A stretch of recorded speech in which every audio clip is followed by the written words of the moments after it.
Good afternoon sa inyo mga kabiker. It's me again, ang iyong kabiker, Chris Custom Cycle. Purihin ang Panginoon dahil ito kahit na masakit yung ulo natin, makakapagbahagi tayo ng tutorial. Maatake yung migraine ko. Hindi ko alam kung sa mata ito. Sumasakit pati mata ko, masakit ulo ko, masakit mata ko. Sabi nila magpasalamin na daw ako. Siguro yun nga, no? Pag gumano sa yung migraine na sakit ang ulo mo, hindi ka makatulog. Pero ganun pa man mga kabiker, sa biyaya talaga ng Panginoon na makakapagbahagi tayo. Kaya itong video natin, simpleng-simple lang to at nakakapiyawan ko to sa ating mga video. Yung iba kasi hindi nila alam, baka naipit lang yung kable. Kasi may video tayong ganun, yung naipit yung kable, pwedeng hindi bumalik yung kable, no? Katulad nga ng sinabi ko, pakaliit lang niya pero kaya niyang lunurin yung motor mo. Kaya ito yung itatakil natin, no? Simulan na natin.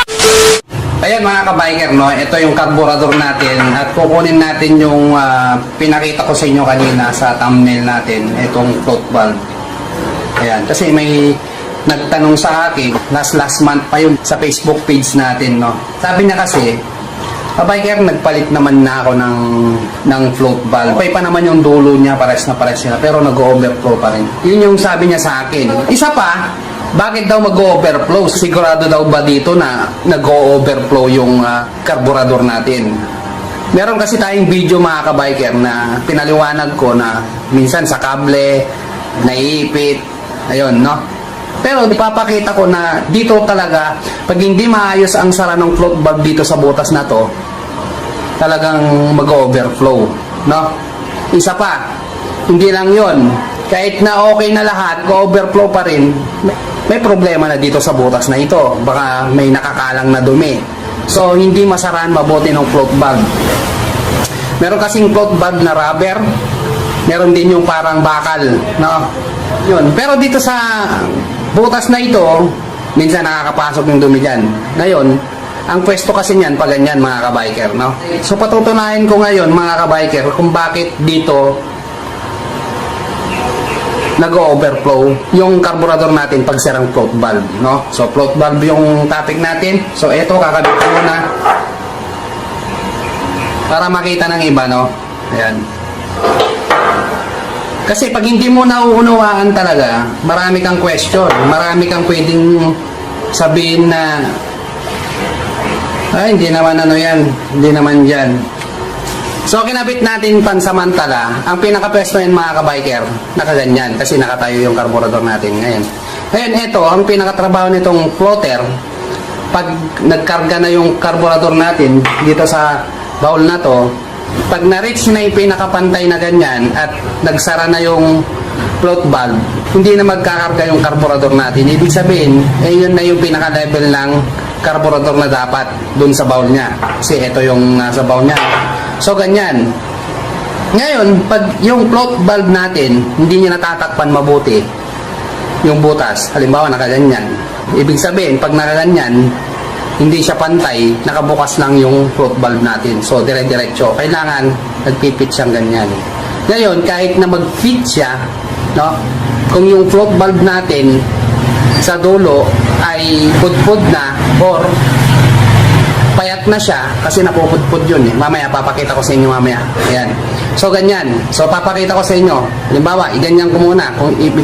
Pag nakaganyan kasi nakasara yan. So lalagyan natin ng gasolina. Dito yung paglagyan ng gasolina niya.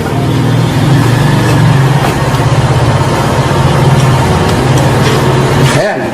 So pag ginanyan ko, kailangan hindi tutulo yung gas. Ayan, kung makikita niyo hindi tutulo. Pero pag binitawan ko yung floater, tapon lahat yan. Ayan o. Ayan. Ayan, sirara ulit. Nakita niyo yung natapon? Ulitin ko. Ayan, tumutulo, di ba? So, makikita niyo dyan na pag fit na yung dulo ng float valve, hindi natutulo yung gas. Itong laman nito, hindi natutuloy dun sa bowl natin para mag-overflow. Kasi, pag napuno yung bowl natin, doon na magsisimulang tutulo yung gas sa carburetor natin. Ayan. Ba? Kung nakasara siya. Pero pag binitawan ko yung itim, tutulo na siya. Yan ang gusto kong makita nyo mga kabiker. Kasi yung iba hindi naniniwala na isang bagay ang float valve, napakahalaga sa atin kahit na maliit na bahagi lang sa motor yan. Dito sa carburetor natin. Ayan, no? Ngayon, hindi rin nila maintindihan kung anong dapat makita sa float valve kung pwede pa o hindi. No? Isang bagay yan, kapag ang float valve natin, ito yung sinasabi kong kung makita nyo, no? Ayan, so float valve yan, dinrawing ko na lang. Ngayon, pag ang float valve mo, ganito pa, okay pa yan kasi triangle pa, maakupahan niya pa yung butas na sinasabi ko dito sa may float valve natin. Ganyan yung okay pa. Pero pag ganito na yung float valve natin, medyo malalim na, kaya nga doon sa isang part ng video natin na nahapyawan ko ito sa bandang dulo, I think, hindi ko na maalala. Ganyan na, sabi ko, parang tsupon ng dede, hindi masasarahan na yung butas kasi meron na siyang siwang dito sa may bandang gilid. Dapat eto ganito. Kasi yung pinapasokan niya ito, ganito yung shape. Masasarahan niya to. Ngayon, kung nagpalit tayo ng bago na ganito at nag-overflow pa rin, hindi na sa float valve yan mga kabiker. Meron ka ng problema dun sa butas, baka meron ng bara. Kasi kahit na lumusot pa tong float valve to, kung may nakakalang, hindi niya rin masasaraan yung pinakamalit na butas na sinasaraan niya. May nakakalang kasi tuloy-tuloy pa rin yung gas. At yung iba't ibang sanhi, katulad yung naipit yung kable or hindi bumabalik yung kable, isa pa yun, pwedeng malunod or overflow yung carburetor natin. No? Ganun lang kasimple mga kabiker, kaya pinakita ko sa inyo na sa float valve, makita ng floater na to, no? Pag na-reach na yung gasolina, nag-level na siya, sasarahan niya na to. Kaya makita nyo kanina tumulo, pero pag sinarahan mo to, hindi tutulo yung gas. So, ganyan nagpapangsyon yung float valve natin para sarahan yung pagpasok ng gasolina sa carburetor natin para hindi tuloy-tuloy. So, yun lang mga kabiker, shoutout na tayo. Shoutout kay Eric Dominguez ng Villasis, Pangasinan. Yan yung first shoutout natin. Shoutout din kay Raymark Gayudan ng Yumbong Nueva Vizcaya. Shoutout kay Abestros Elmer ng Mer TV YouTube channel. Shoutout din kay KZen 2.0. And then shoutout din kay Christian Binaraw. Shoutout kay Adrian Hamak. And then yung panguli, shoutout kay Rain Prieto. So yun lang mga kabiker. Kung bago lang kayo sa aking channel, huwag nyo kalimutan mag-like, share, and subscribe. And then click nyo na rin yung notification bell para updated kayo sa mga bagong i-upload nating videos.